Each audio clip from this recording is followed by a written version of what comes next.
Hello, I'm back again. Today I am making what I call pull-apart rolls. These are the most incredible texture. They taste, if you know what King's Hawaiian Rolls are like, they don't have the Hawaiian flavor, but they have that kind of texture and look to them, and oh, they are so yummy. And I'm doing this video, it's a little different from my last video with hamburger rolls and dinner rolls, because these I'm going to weigh the whole glump of dough, I know I have weird words, and divide them up and weigh them to show you, and I'm just going to put them in rows in a pan. So the first thing I'm going to do is get my dough out of the bread pan. Look how beautiful. I mean, that is a beautiful hunk of dough. Couldn't have been more beautiful. If I had baked that into a loaf of bread, it would have been absolutely gorgeous. One of my paddles obviously stuck in there. So before I start working with the dough, I'm just going to show you that the minute I take the dough out, I put a little dish soap in there, I fill it with water, and I immediately take the paddles out and I just lay them inside. I do not put them anywhere else because that's how paddles get lost and thrown away. It may have happened to some of you. It's happened to a lot of people. So I just then fill this with warm soapy water, put that aside, rinse my hands off, give them a dry. My kitchen is a disaster, but you've seen that before. My husband is cringing. Okay, so I have a beautiful dough. I will put the recipe for the dough in the description here. Before I begin though, I do have a request. And that is, if you have questions or comments, I mean, it's okay if you put questions or comments here on YouTube, but YouTube is not the most user-friendly, and I would much prefer that you send me a private message on Facebook, especially with a question, because sometimes I have trouble getting to the comments or the questions to reply to you. So please message me, private message me through Facebook in order, if you want to have a question. Okay, so this dough was a little wet today. Now I've made it before and I don't think I ever had to add flour, but today I had to add a lot of flour. So I don't know what's going on, but you always have to watch your dough to make sure it's not too wet, where if it's too wet, it's kind of, the dough is sitting around in below the paddles, and it's very, very sticky. If it's too dry, it looks kind of rough, and you want to touch it and it should be tacky but not sticky. So what I'm going to do before I do anything else is weigh my dough ball. So I always use grams. You can use, it doesn't matter. It's just, so I have a lot of grams. So I'm going to, there we go. Need the calculator, sorry. So 1106 divided by, and I want to make 16 rolls. 69-ish grams a piece. So that's my hubby's one. I'm going to put that over there. So I'm going to start cutting this, and I always use a bench scraper. You never want to pull your dough. So I'm just gonna stick that aside, and I want each roll to be about 69 grams. So let's see what that is. That's 59. 72, close enough. You guys know I'm not that picky. So how to shape these, I'm just going to cut tuck, under, tuck, under, tuck, under. A little pinchy. The bottoms are not that super crucial. And I'm not really trying to make it round so much as, I don't know, like a rectangle-ish pillow shape. And I'm going to pop it in the pan. And I'm going to do the next one. Let's see how close I got that time. A little bit more over than I wanted. 74, take a little more off.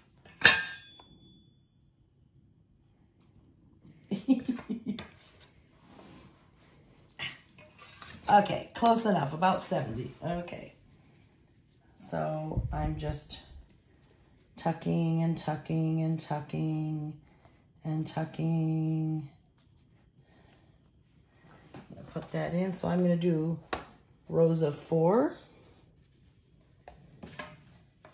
So if I can get close to 69, 61, 60, almost 66. There we go, 68.4, close enough.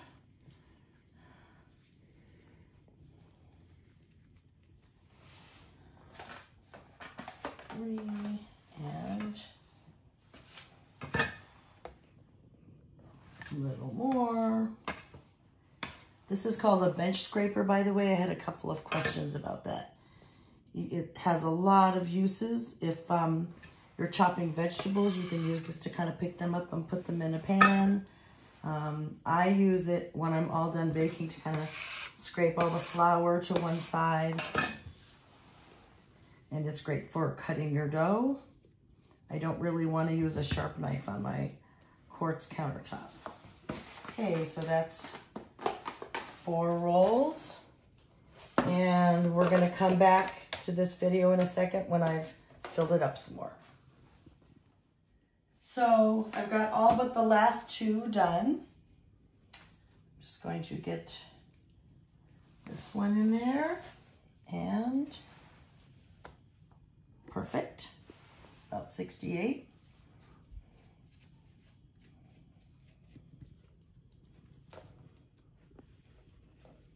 And this is,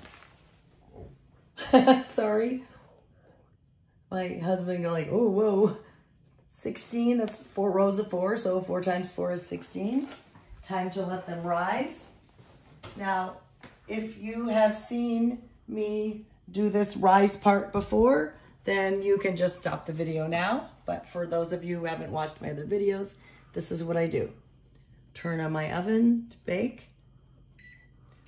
170 is the lowest temperature I can do. Set the timer for 1 minute only.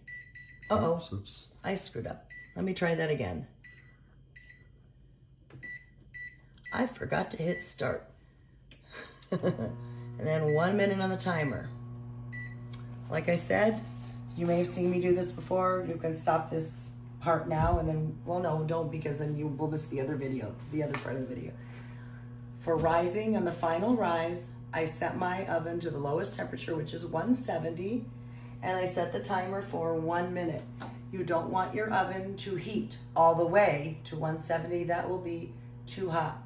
When I only set it for about 1 minute, I think it heats to only maybe about 80, 85, something like that. And I always say that if you're in your nice cool house and it's spring or summer and you walk out and, oh, it's a little warm. Not hot, but if it feels like 78, 80 degrees outside where you're not going, oh my God, it's so hot, but it's ever so slightly warm, that's the perfect rising temperature, at least for the final rise. This is 4, 3, 2, 1, and I'm turning off my timer and I'm turning off my oven. Make sure you turn off your oven. You do not want the oven to keep heating. It will kill, it will just overrise and ruin your dough. I'm gonna put this in here. And if I put my hand in, it's not hot, it's just slightly warm. I'm going to set my timer for 45 minutes. Seems to be the perfect time every time for me. I don't know, yours may vary. And I'll be back with egg wash, or no, I don't know if I'm gonna egg wash these. I'll be back for baking. So as you can see, my pull-apart rolls have puffed up to big honkin' beauties. I egg wash almost everything, but these I'm not going to egg wash because I like them to have that sort of matte, flowery type of finish. I will bake them and then I will show you the final product. I also made a second batch of dough, and this time I did 6 rows of 4, so that's 24. They'll be a little smaller.